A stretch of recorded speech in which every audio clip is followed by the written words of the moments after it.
Okay, so ngayon, kanina, tama kanina, napakita ko sa inyo kung paano ko nilalagyan ng markings yung ating takip ng grow box bago natin butasan. So, pakita ko sa inyo kung anong yung mga gamit ko sa pagbutas. So, ayan. So, dito tayo sa setup ko. And also, bakit ba 5 piso yung ginagamit ko palang guidelines? Kasi, kung mapansin nyo, ayan, halos sakto lang yan dito Ayan na. Ayan na. Ayan. So, ibig sabihin, pag nabutas ko to, itong guide na to na 5 peso coin, hindi ito lulusot. Tsaka mas madali siyang gawin kaysa dun sa ginagawa, yung nakikita nyo mga box ko na pa-square, pero hindi naman talaga perfect square yung soldering iron. Soldering iron pala ginamit ko nun. So, much safer itong ganitong setup. Mas madali pa. Okay. So, yan yung reason kung bakit 5 peso coin yung gamit ko. So, magdedepende yung laki ng butas nyo, depende kung ano yung gagamitin yung growing container. Ito kasi yung gamit ko. So, next, ito muna, initial hole natin, since 1 inch, kailangan natin ng ganito, medyo mahaba-haba. Ayan. Kaya ito muna initial na ginagamit ko. Then after nyan, after natin mabutas, ito naman yung gagamitin ko. Kasi hindi na ito tatagos ng 1 inch Ayan. Ito yung ginagamit ko para lumaki yung butas sa paligid nung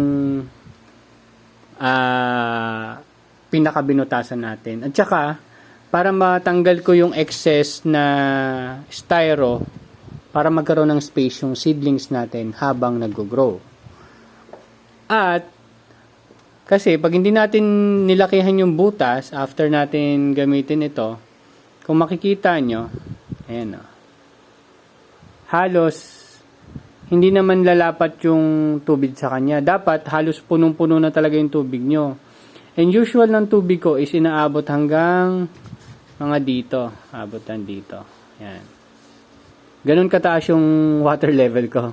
Kaya dapat yung cup natin is mapaabot natin hanggang dito. Yan, mga ganyan. Kaya gumagamit tayo ng mas malaking soldering iron para mabutasan natin yung paligid ng initial hole natin. So makikita nyo naman mamaya yan. Also, for finishing, meron akong nipper. Kasi once na nilakihan natin yung butas, may mga natitirang mga styro doon. So itong nipper, or kung ano man yung maisip nyong paraan, ang nakakatulong sa akin para medyo maging pantay yung butas. Mamaya, makikita nyo kung bakit ako may nipper.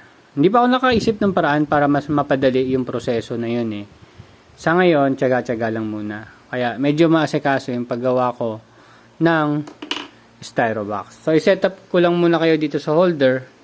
Wait lang. Okay, so ngayon, pinapainit ko lang tong ating soldering iron. Ayan, nakalapag yan dyan. Tinaas ko lang ng konti yung camera. So, pagtiyagaan nyo na, ang bubutasin natin yung nasa bandang gitna para kita nyo habang binubutas ko.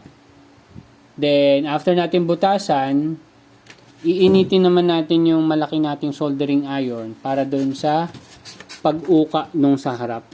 Mamaya, papakita ko sa inyo. Pero try tayo magbutas ng 3. Ito, at saka ito. Yung gitna. Para at least may makita nyo naman. So, hindi ko sure kung mainit na. Antay pa tayo. So, wait lang muna. Okay, so sa mga nagtatanong kung saan ko ito nabili ko lang to online. So, ayan, butasin na natin. Kailangan lang concentrate. At saka mas maganda, parang perpendicular at hindi baliko-baliko yung hawak nyo. Pero okay lang din naman. Pero basta, mabutas nyo tong guidelines natin. So, ayan. Wait lang ito. Hindi pa siya masyado mainit, pero nabubutas na yan. Yan. Hanggat maaari, yung guideline lang ang inyong dadaanan. Kasi pag masyadong napalaki, lulusot yung net cap or net, yung pinaka-container nyo lulusot. Yan. Yan. So, concentrate lang. Yan. So, gawa pa tayo sa wait lang, diyan makabuelo eh. Kita ba? Ayan.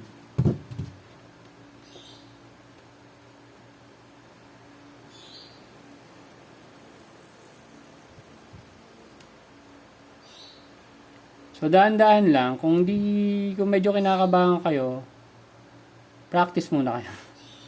O kaya liitan nyo lang muna butas. Siguro piso, practicean nyo muna.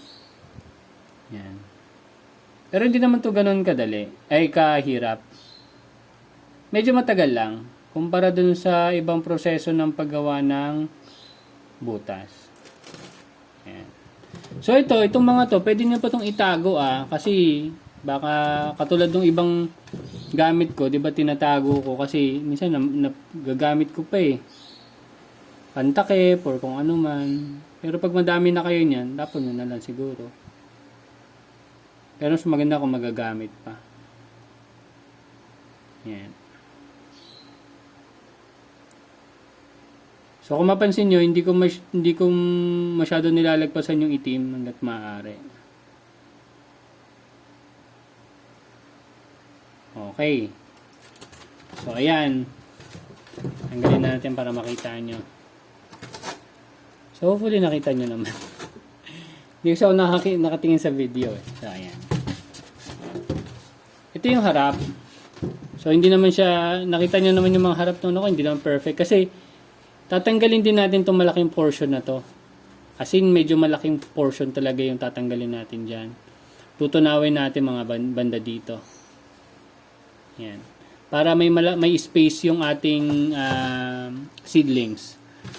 So, wait lang kasi papainitin pa natin yung isang soldering iron. Itong mas mataba. Okay. So, mas matagal uminit to kaysa dun sa isa. Kaya, medyo natagalan.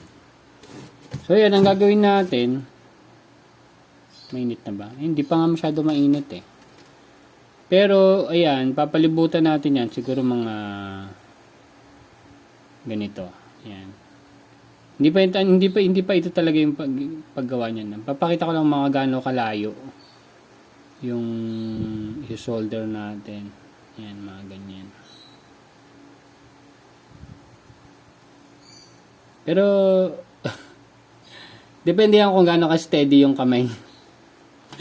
Malikot yung kamay ko eh. Yan. Mga ganyan. So, ibubutas natin yan hanggang halos dun sa dulo. Halos sa dulo. Pero hindi ko pwedeng hawakan kasi mainit. Halos sa dulo. Ha?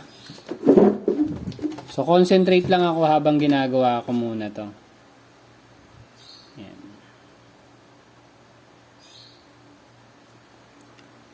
So, yan. Mas malaki, mas maganda. Pero kasi ang problema yan yung paglilinis mamaya. Kung paano mo yan tatanggalin. At kung ano-ano pa.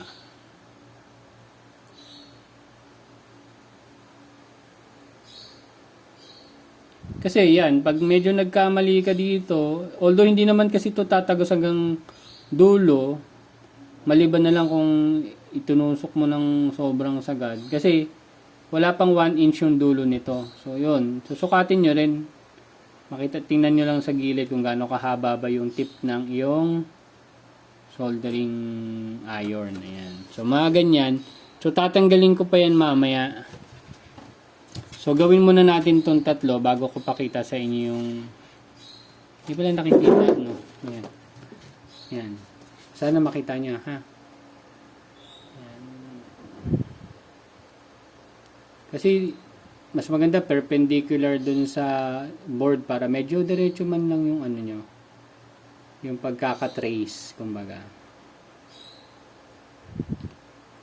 So, wala pa akong guidelines kung gaano ba kalaki dapat to. Pero mamaya siguro sukatin natin. Mga 2 inches siguro to. Ayan. Pero tansya lang yun. May matitira dyan sa ilalim. Kasi nga, hindi naman to sagad na butas, kumbaga. Yung initial lang, yung initial na butas lang natin ang pinakasagad. Then yung the rest, hindi na. Parang itong tinatanggal natin dito is para sa spacing ng ating seedlings. At saka para umabot yung dulo ng ating net caps dun sa pinaka nutrient solution. Yan. Ito talaga yung medyo madugo dito or medyo matagal gawin. Time consuming din. Okay. So tanggalin ko lang muna yung saksak nito. Wait lang. Okay. So ayan. So, dito na papasok ang ating nipper tsaka basurahan. So, sa umpisa, pwede mo yung kamayin, medyo matigas. Kung medyo matigas, gamitin mo yung nipper. Or anything na pwede nyong pang tuklap. Pang tuklap nitong nito. Ayan, tutuklapin mo kasi ito eh. Pero wag masyadong tawag dito. Wag mo masyadong puwersahin kasi may natira pa diyang konti mamaya. Tingnan natin. Medyo makapal pa yata yung solder ko eh. Yan. Pero mas maganda yan, mas makapal. Kasi mas maraming space yung yung seedlings. Yun yung pinaka-bentahin yan or pinaka-advantage. Ayan, pakita. Oh, sige, ganito. Ito lang naman gagawin ko. So, antayin nyo na lang, i-pause ko lang para hindi masayang ang oras nyo. So, kung nasira nyo na yung medyo malaki-laking portion, sige, itong mga part na to, pwede nyo nang tuklapin ng kamay yan. Yan. So, kung mapapansin nyo, meron ditong space pa. So, yan yung kakailanganin mo talaga ng nipper or kung ano mang inisip ko kung paano ko i-improve yung ganitong proseso eh. Pero, ayan. So far, ito na muna ginagawa ko. Pero, moving forward naman kasi, nakikita ko rin talaga na from Kratky, mag-upgrade tayo to other system na mas madaling i-maintain, mas madaling gawin, tsaka mas magiging maganda yung tubo. Ayan. So, pansin niyo yan.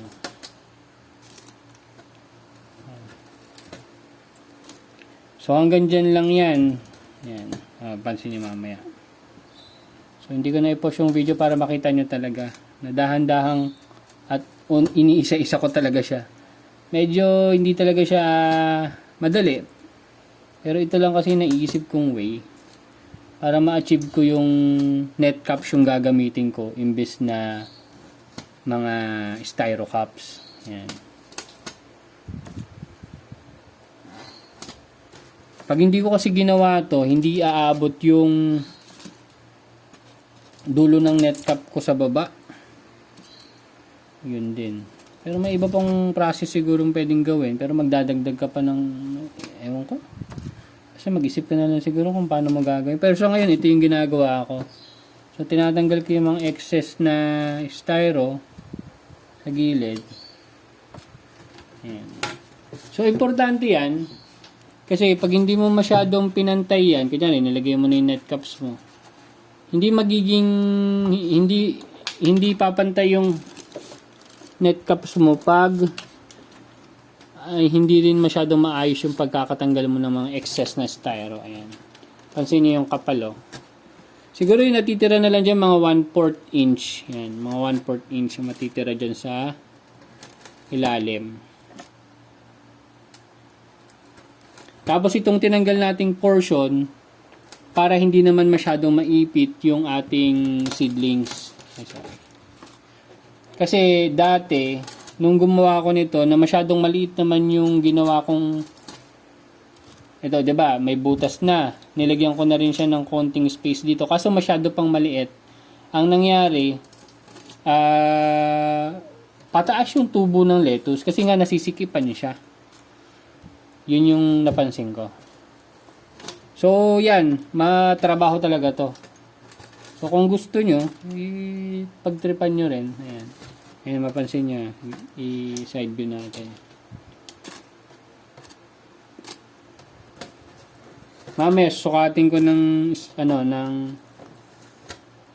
tawag dito ng ruler. Para lang makita natin yung actual. Kasi, hindi ko pa nasukat to kung gaano ba talaga kapal yung natitira sa mga ginagawa ko. Yan, ito lang yung part na matrabaho talaga dito sa paggawa ko ng styrobox. So, hindi ko napapakita yung iba. Ganyan lang din naman ang gagawin ko. Bubutasan ko lang yung gilid. Tapos, yan, medyo papantayin ng kaunti. Para lang pantay din yung, medyo pantay din yung natin, net cap. Tsaka may space yung ating seedlings pag nilagay natin siya dyan. Para for growth. So ito, may natirang 1 cm. Yan, mga 1 cm oh.